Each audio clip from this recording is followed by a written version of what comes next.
Welcome back. Doing another update here on, I guess you could call it state of the industry, state of the economy, maybe. How is trucking? How is Prime? How is the tanker division in mid to late May 2020 with the way the world is operating right now?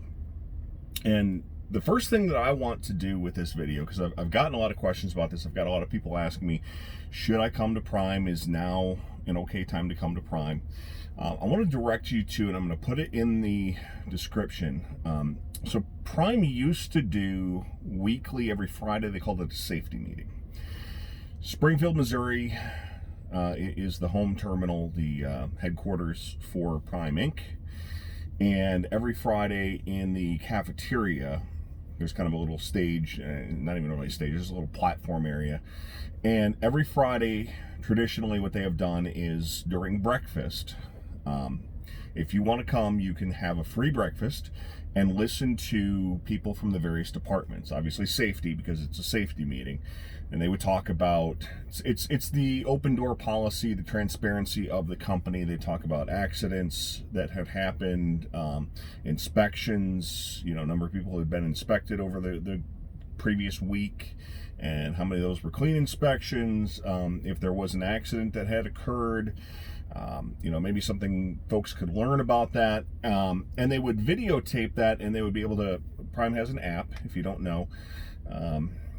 They would put those on the app if you're not in Springfield, so you could watch those. Robert Lowe always spoke, owner of the company, unless he was out of town, obviously. But he always spoke. People from the various departments, if there was something happening, if there was an update to the app, if there was some new feature, if they were updating, some technology, something with new trucks, the leasing department, anything along those lines.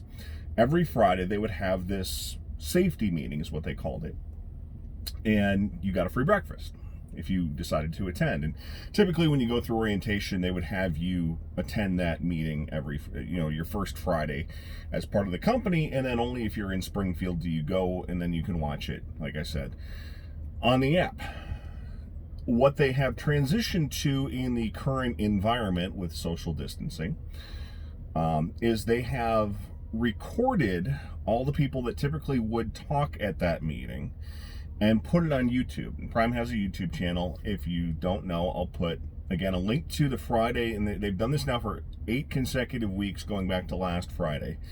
And they've had updates about how Prime is dealing with the current pandemic. They've had discussions about how does this affect onboarding. Onboarding is the hiring process.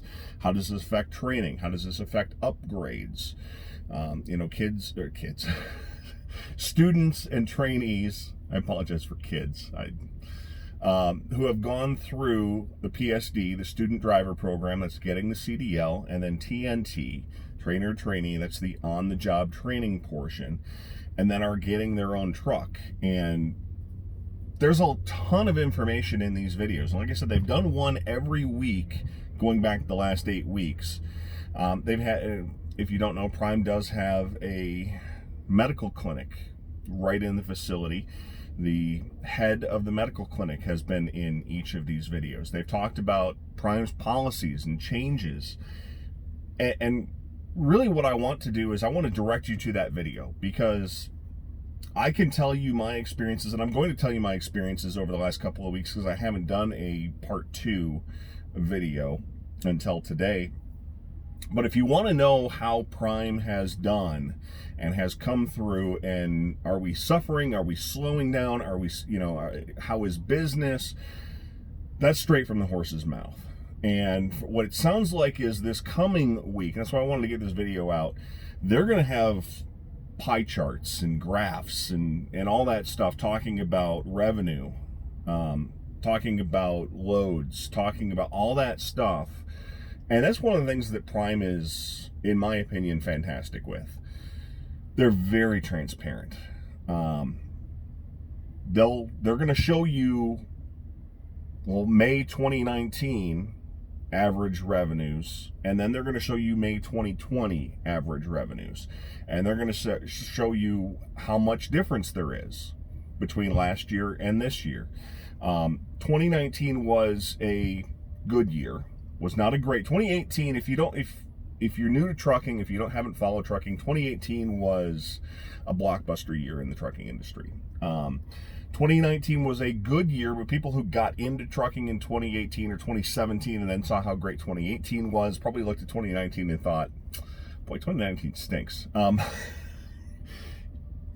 2019 was a good year. It wasn't a great year. It wasn't a bad year. It was a good year. So you're going to see a good year, 2019, compared against 2020 and what we're experiencing right now. And they're going to do that with each division: reefer, flatbed, tanker. I don't know about intermodal. We haven't done a ton. Intermodal, number of trucks wise, I'm fairly certain is our smallest, and it's our newest division. I don't know that, and I haven't seen a ton. And when I've gone to driver advisory board meetings, they haven't done a lot about revenue. And it's the division that I know, quite frankly, the least about. I did that video about a year ago and kind of talked about and explained what the intermodal division is, but I still don't know a ton about it. But the point that I'm making is, if you want to know, follow those videos, follow along.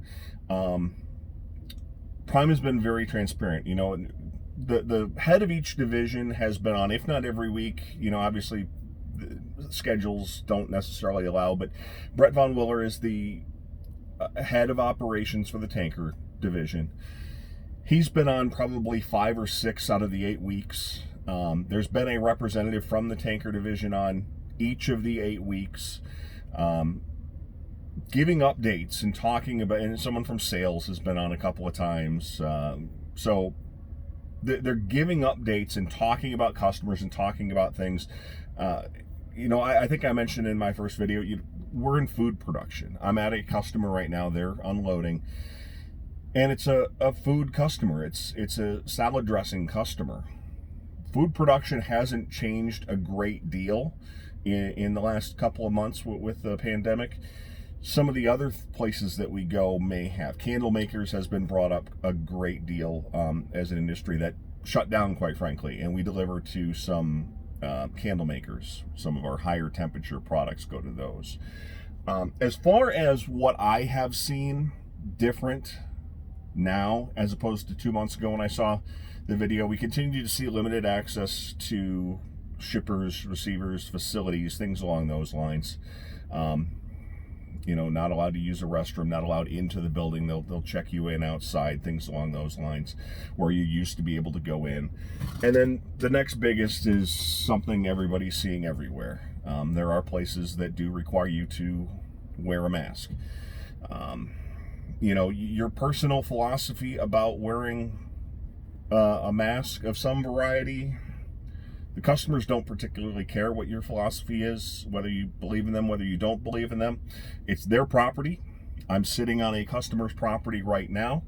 They don't have to let me on their property if I don't follow their rules. And that has nothing to do with my thoughts, has nothing to do with anything like that. You know, they can have their rules and regulations about anything. They can have, you know, there are places I go that you can't wear a hat. So it is what it is. So there are places I go where you have to wear a hair and beard net, and I happen to have those in the truck just because. This is just another one of those things. There's places you have to go and wear a hard hat. It's another one of those things that some places require it, some places don't. But that's probably the biggest change that I have seen in the last couple of months as far as my daily routine. Some places require a mask. Everything else is more or less the same. There are some customers that are getting a little bit less loads, but then there are some places that are getting more loads. It is what it is. And like I said, I'll leave the Prime official video to do most of the talking. If you do want to come to Prime, and the one that was last week from the Prime video does say that we are still accepting new applicants, existing drivers, new Prime student drivers, new truck school graduates. If you do want to come to Prime, there's a link in the description. Click on that, and it'll take you right to the application. If you have any other questions, comment below. I will do my best to respond, or send an email to the email in the link in the comments below as well, in the description of the video below, I should say. Thanks for watching. Stay safe, stay healthy, and we'll talk to you guys next time.